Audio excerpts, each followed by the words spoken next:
I came back from my week-long hiking trip to find soggy wine glasses, soggier towels, and something worse. Karen from the HOA had been hosting parties in my hot tub without asking, without shame. So, I did what any sane man would do. I turned my luxury spa into a trap filled with blue dye and chili oil. You should have seen her scream. And no, this isn't a movie, this is what happens when a Karen-backed fake HOA plays militia in the wrong neighborhood. Freeze frame. Yep, that's me, the guy whose private well Karen tapped into to illegally water her garden. What did I do? I flushed her system with sewage. And oh, buddy, that was just the beginning. So, how did we get from a relaxing backyard hot tub to a neighborhood Cold War fueled by spa sabotage and questionable plumbing ethics? Let's rewind. The week before the chili oil incident, I had just returned from 7 glorious, phone-silent days hiking in Yosemite, no people, no cell service, no Karens. Heaven. But the moment I stepped into my backyard, something was off. There was a trail of wet footprints on my stone path, a wine cork wedged into a crack in the deck, and 2 soaking wet beach towels draped over my lawn chairs like drunken flags of surrender. That would have been weird enough, but then I noticed my hot tub cover wasn't on right. It was tilted, half-hanging, like someone tried to put it back in a rush. Now, I may not be a detective, but when you drop 12 grand on a luxury spa to soothe your post-divorce stress and suddenly find it full of someone else's Chardonnay backwash, your brain connects dots real fast. I checked the water, lukewarm, lower than it should be, and there were smudges on the edge of the tub, not mine. That's when I pulled out my phone and checked the security cam footage from the motion sensor I'd installed on a whim last month. That's when I saw her, Karen, head of the HOA, the same woman who once sent me a formal letter about my mailbox being too modern in aesthetic for the neighborhood. There she was, in full glory, sun hat, leopard print swimsuit, and a glass of wine that probably cost more than her integrity, sinking into my tub like she owned it. She wasn't alone, either. 3 other women, all with HOA name tags, clinked glasses and laughed like they were at a damn spa retreat. I blinked, rewound, checked the timestamp, Monday, Tuesday, Thursday, Friday. For times that week, while I was halfway up a mountain, this suburban mafia had turned my backyard into their personal Napa Valley. She even brought a Bluetooth speaker and a charcuterie board. I'm not even joking. Now, I know what you're thinking. Maybe it was a misunderstanding. Maybe she thought I'd given permission. Oh, viewer, sweet, trusting viewer, if you've never dealt with an HOA Karen, let me explain how their minds work. If it's not nailed down and you didn't explicitly say, no, in blood and notarized font, they think it's fair game. And even if you do say no, they might fine you for being unneighborly. So, I marched across the street, footage loaded on my phone, ready for a confrontation. I knocked. She opened the door, all smiles and pearls. Jake. Welcome back. Hope the trip was nice. I didn't even get a word in before she said, oh, by the way, I hope you don't mind, we made some good use of your tub while you were away. It just seemed like a shame to let it sit unused. Let it sit unused. My jaw almost fell into her begonias. I mind, I said as calmly as I could, though my left eye was twitching. It's private property. You had no right to be back there. She gave a little laugh, the kind people give when they think you're being dramatic. Oh, come now, don't be so uptight. You weren't even here. I was halfway through crafting a sarcastic comeback when she added, actually, I sent out a little thank you to the neighborhood. Hope you don't mind. I did mind. Deeply. And I minded even more when I saw the thank you in question, an HOA newsletter titled Soak Up the Summer, featuring a full paragraph about our wonderful neighbor Jake, who generously allowed us to host Wind Down Wednesdays in his beautiful spa space. I didn't know whether to scream or sue. That night, I sat on my deck, staring at my violated tub like it had cheated on me.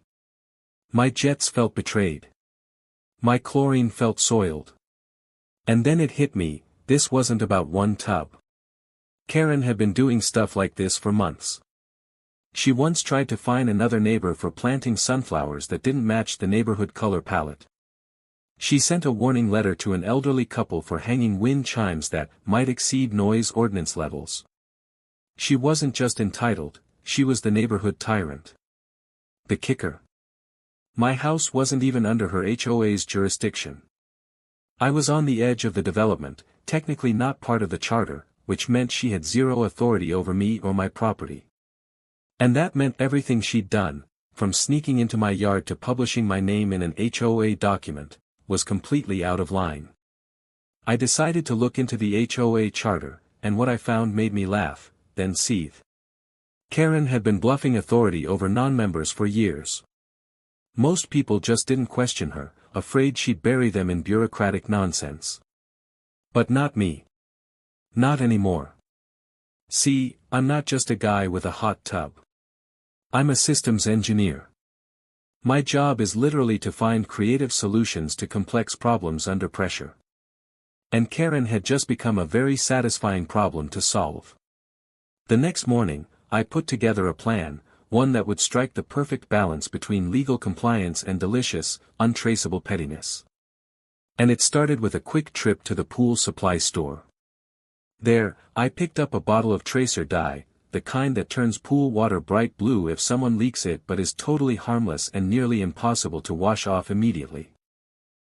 Then, I swung by the spice shop and got a little bottle of ghost pepper chili oil concentrate. 2 drops of that in bath water. It stings. But I wasn't done. I upgraded my security cameras, installed motion-triggered lights, and, just to be sure, I scheduled a fake out-of-town camping weekend by loudly telling the mail carrier I was going off-grid again. I left my porch light off that Friday night, turned on the tub to preheat, and waited. By Sunday morning, the trap was set. And Karen, like clockwork, was about to walk straight into it. But what I didn't know, what I couldn't have known, was that she wasn't coming alone this time. No, this time, she was bringing a guest I hadn't planned for, someone who would turn my petty revenge into a neighborhood-wide scandal that made next door light up like a Christmas tree. And oh boy, that's when things got real. Karen showed up Sunday morning, wearing a smug little visor and carrying a cooler full of something fizzy. But she wasn't alone. This time, she brought reinforcements, 3 women from the HOA, including the lady who once tried to ticket a neighbor for leaving their trash can out 10 minutes past pickup, and a man I recognized as her creepy second cousin, who seemed to hover at every HOA barbecue like a sentient paper plate. And then there was the 4th guest, someone I hadn't expected at all, Mr. Halverson, the actual HOA president, or, technically, the guy who was supposed to be, had Karen not staged a quiet little coup by convincing everyone else he was too old to keep up.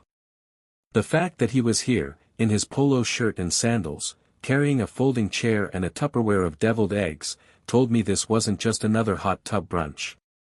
This was a full-blown, HOA-sanctioned backyard invasion. And it was happening right on schedule.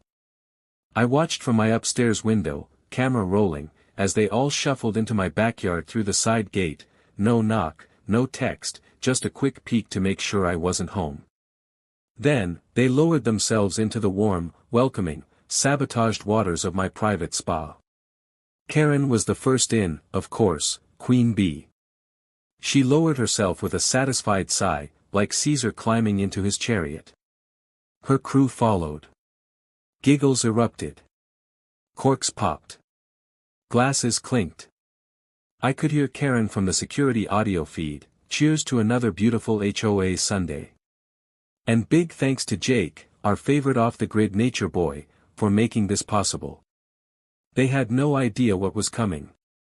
10 minutes in, I saw it start, the water began to turn a rich, oceanic blue, not immediately obvious in the sunlight, but enough that one of the women paused mid-sip and squinted at her thighs. She ran a hand over her leg, frowned, and rubbed her fingers together. Karen waved her off. "It's just the jets," she said. "This tub always has a tint." That's when the chili oil kicked in. At first, it was subtle, a little shifting, some casual scratching. But then it escalated fast. The second cousin stood up suddenly, nearly slipped, and shouted something that was bleep-worthy even for a neighborhood wine brunch. Karen blinked, confused, and tried to wipe her arm. Too late. Her skin was turning blotchy, angry red. Splotches started forming around her neck and chest. One of the other women shrieked and splashed backward, bumping into Halverson, who looked more betrayed than alarmed, like the spa gods had forsaken him. Then came the burning. You don't realize how sensitive the human body is until you mix diluted ghost pepper extract into warm, aerated water. The jets only made it worse, circulating the oil in a full-body exfoliation of doom. They scrambled. Wine glasses went flying. Someone kicked the cooler. Karen practically launched herself out of the tub, slipping on the deck and falling on her side with a loud thump, blue water trailing behind her like she tried to wrestle a smurf.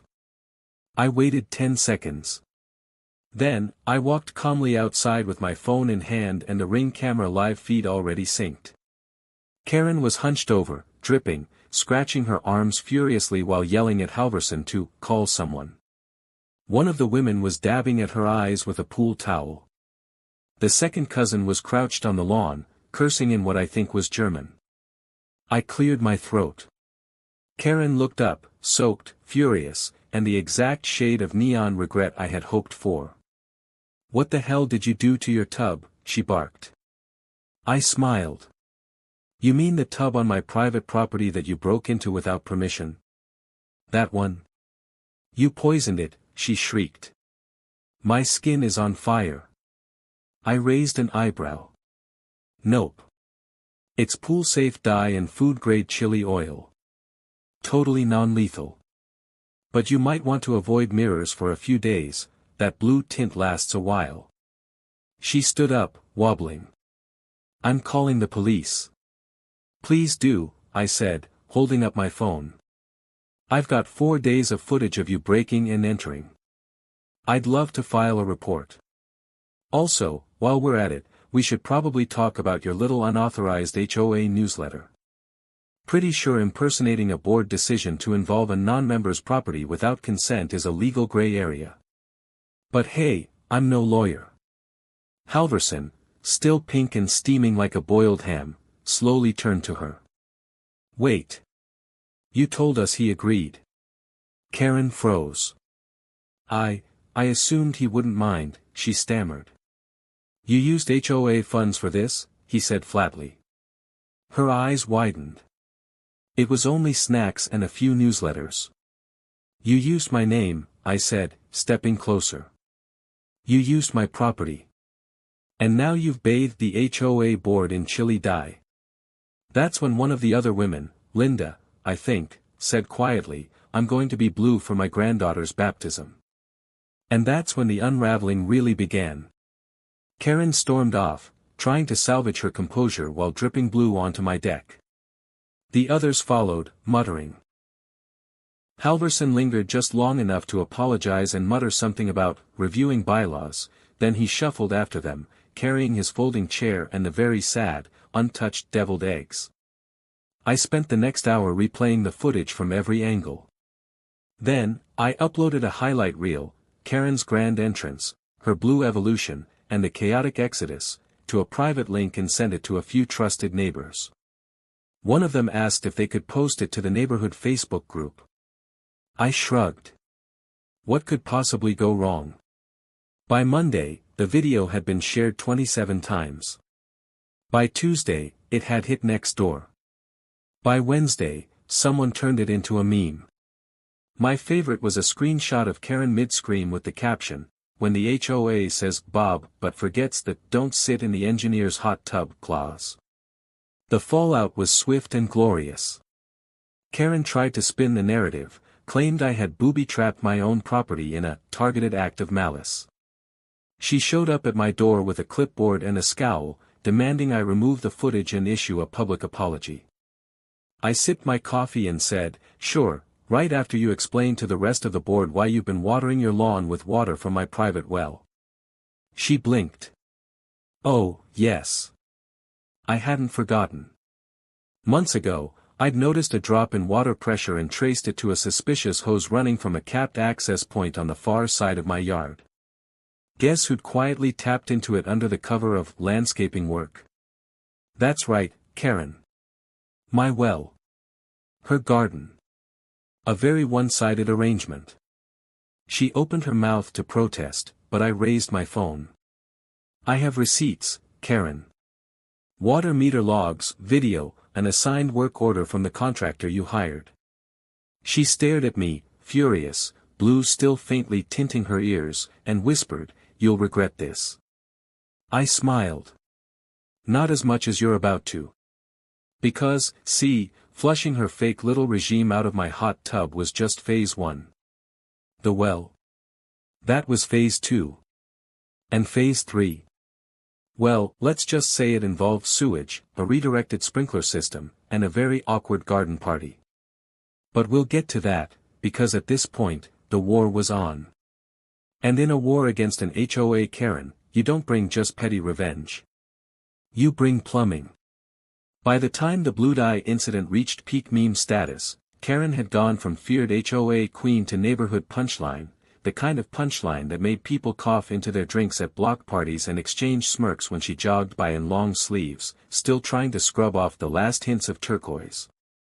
But she wasn't the kind of person to accept humiliation quietly. Karen wasn't just licking her wounds, she was planning a comeback. Unfortunately for her, I was already 3 steps ahead. Revenge was no longer enough. I wanted a full collapse. And she handed me the next phase on a silver platter. A day after her failed attempt to demand an apology, I received a very formal-looking letter in my mailbox.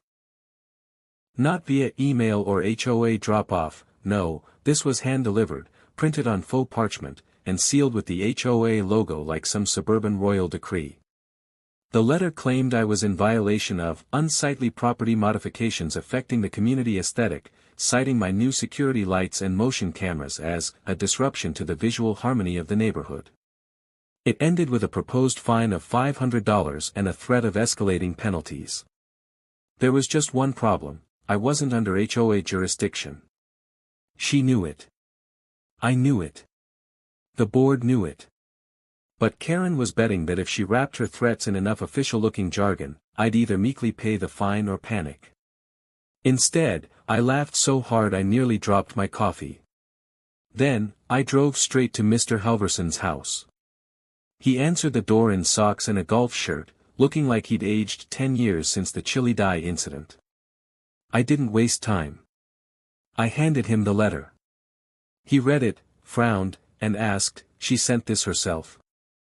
I nodded. He sighed, rubbing the bridge of his nose like a man whose last nerve had just filed for early retirement. "She doesn't have the authority," he muttered. "She's been sending these to multiple households lately. I was told she'd stopped." "She hasn't," I said. "And if you want her out before she drags the entire board into a lawsuit, you might want to take a look at this." I pulled up my tablet and showed him the footage I'd been compiling, not just the hot tub incident, but months of Karen's sneaky HOA overreach, unapproved inspections, forged letters, secret meetings. My personal favorite was her banging on a neighbor's door with a tape measure because their porch light was, allegedly, too warm in tone. Halverson leaned back, silent.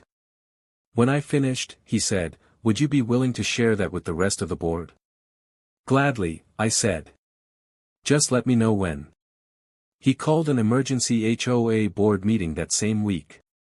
And to my absolute joy, he invited me to present my case, not as a member, but as a concerned neighbor and unwilling victim of HOA tyranny. I showed up with a neatly prepared digital presentation labeled Operation Karen Fallout and spent the next 20 minutes walking them through Exhibit A through Z, the newsletters, the forged signatures, the surveillance footage, the water theft. At one point, a board member gasped and said, "Wait, she was charging wine tastings to the landscaping budget?" The best part came near the end, when I played a clip of Karen saying, "Jake doesn't mind us using the tub. He's probably off hugging trees or whatever." The room went quiet. Then someone laughed. Then everyone laughed, except Karen, who had shown up 10 minutes late and was now standing in the back, arms crossed, face unreadable. The vote to remove her was unanimous. Officially, she was relieved of her leadership role pending investigation, but everyone knew what that meant. She stormed out without a word. I followed at a polite distance, just to see where she was headed.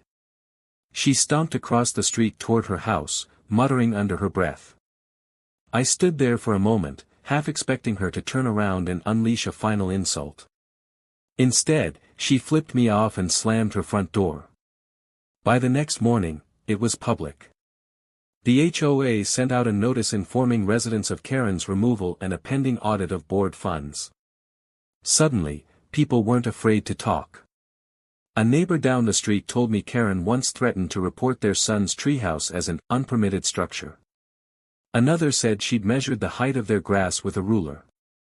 Someone else admitted Karen tried to sell them custom HOA-compliant mailbox flags she'd printed at home. She had run the HOA like a one-woman monarchy. And now, the peasants were in open rebellion.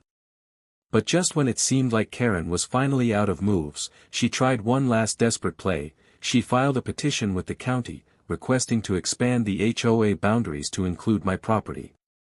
I found out when a county clerk, baffled by the paperwork, called me to ask why someone had submitted a hand-drawn map with my house circled in red ink and labeled non-compliant parcel. I almost choked on my cereal. I drove straight to City Hall with my deed, property map, and a flash drive of video evidence. The clerk laughed so hard they called in their supervisor just to show them. They denied the petition on the spot and flagged Karen's file for future scrutiny. I asked for a copy of her submission. It was glorious: scribbles, crossed-out clauses, and even a section labeled property annexation strategy. She'd basically tried to stage a hostile HOA takeover like it was a military operation. Now, the gloves were off. I activated Phase 3. Remember how Karen had tapped into my private well to water her garden? Well, I'd had a professional plumber reroute that system and install a backflow valve to prevent any future tampering.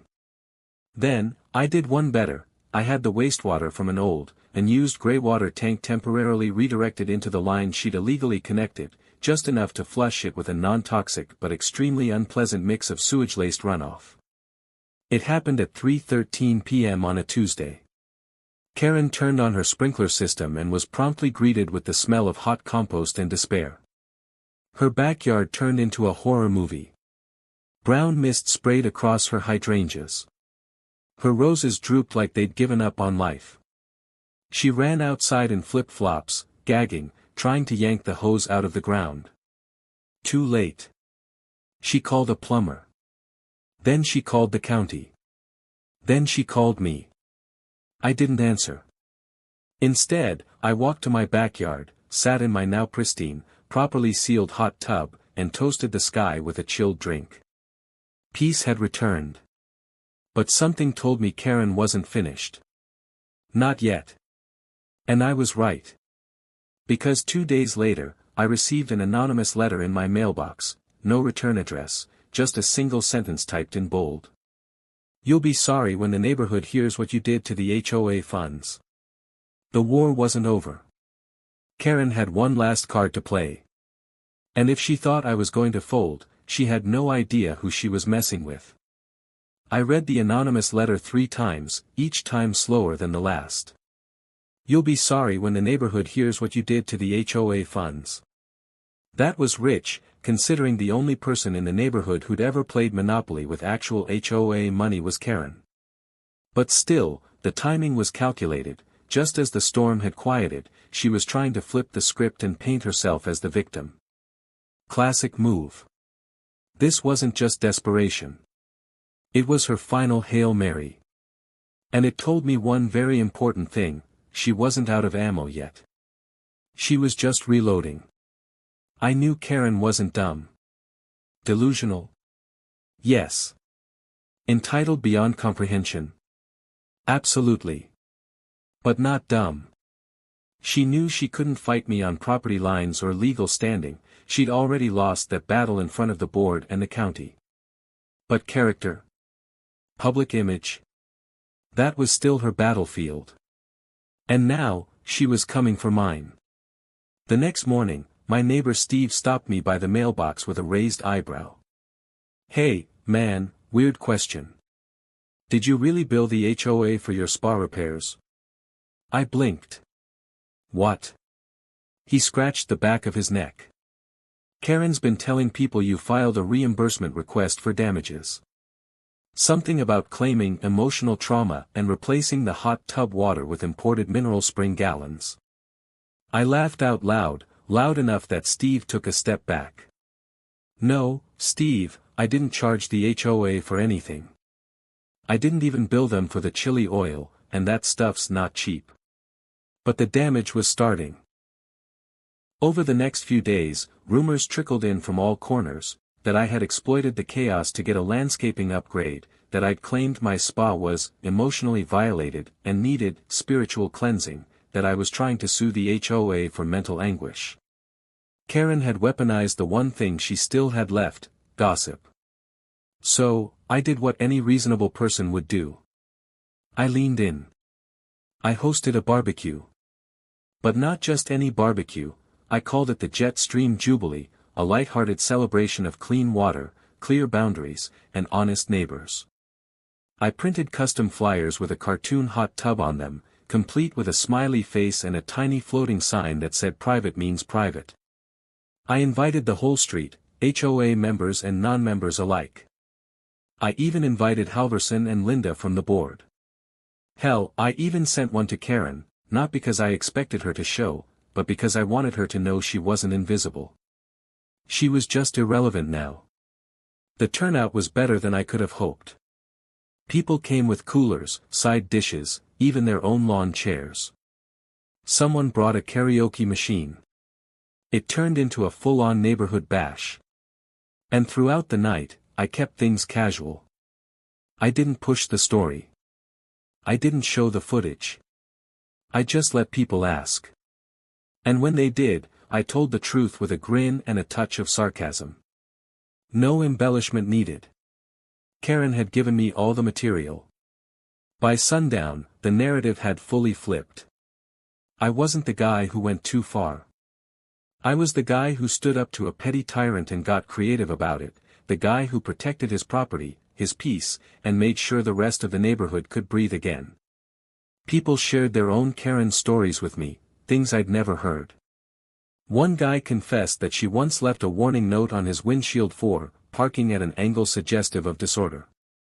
Another said she asked to inspect his backyard for fence alignment, whatever that means.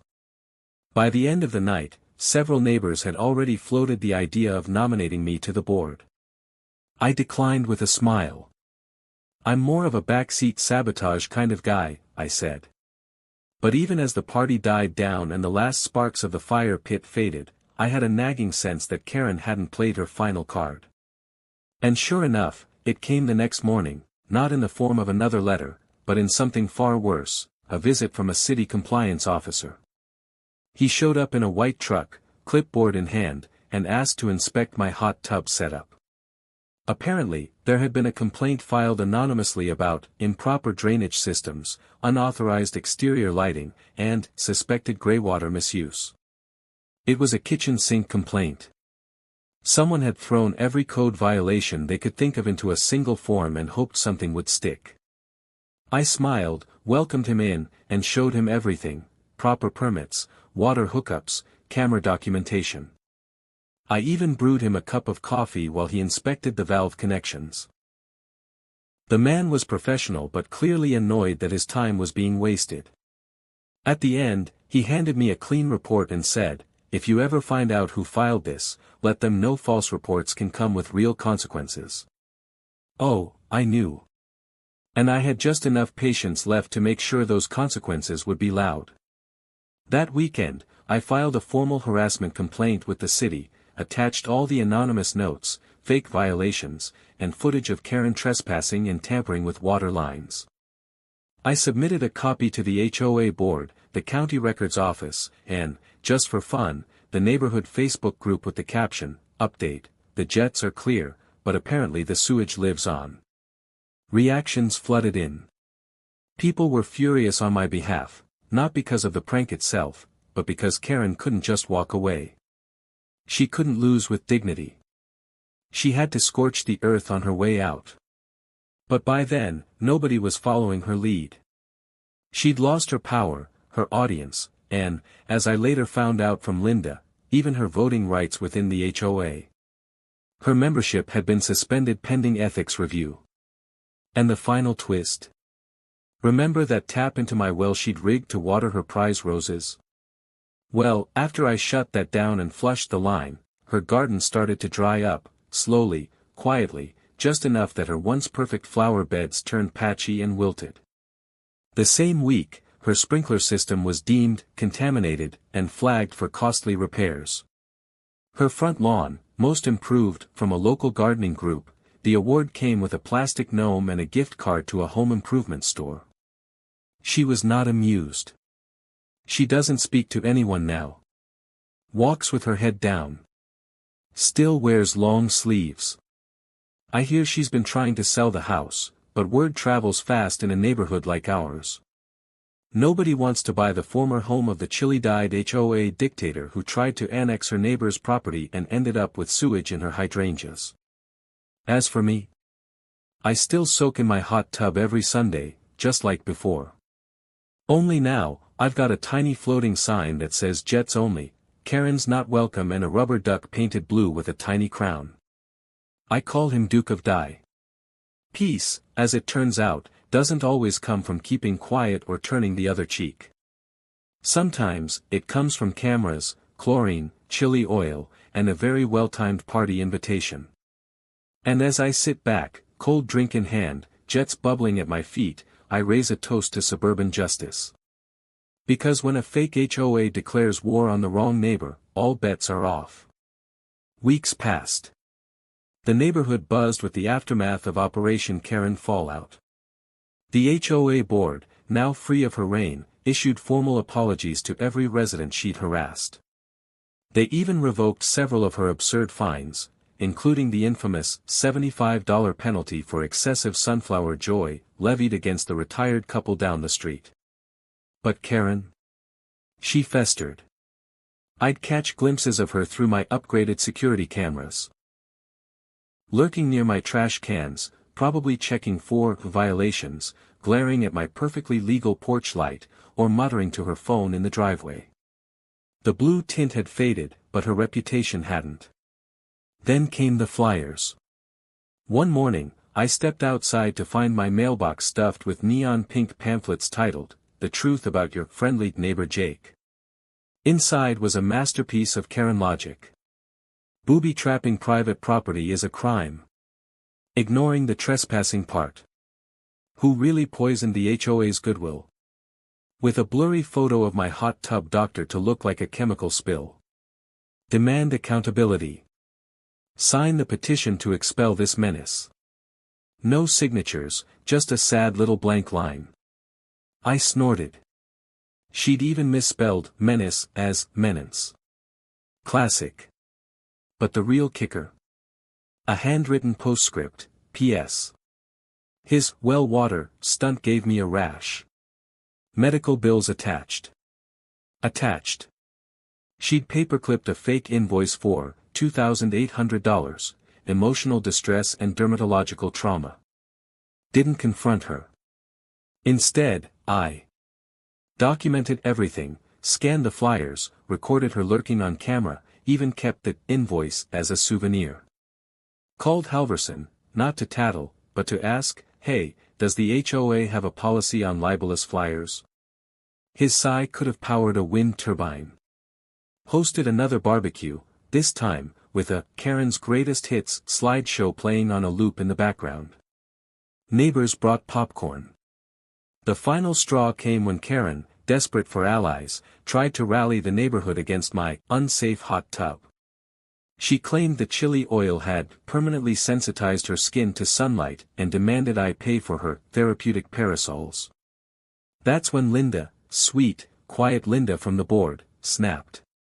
At the next HOA meeting, which I attended as a guest spectator, Linda stood up, trembling with rage, and slapped a folder on the table. Enough. Inside was proof Karen had been using HOA funds for years.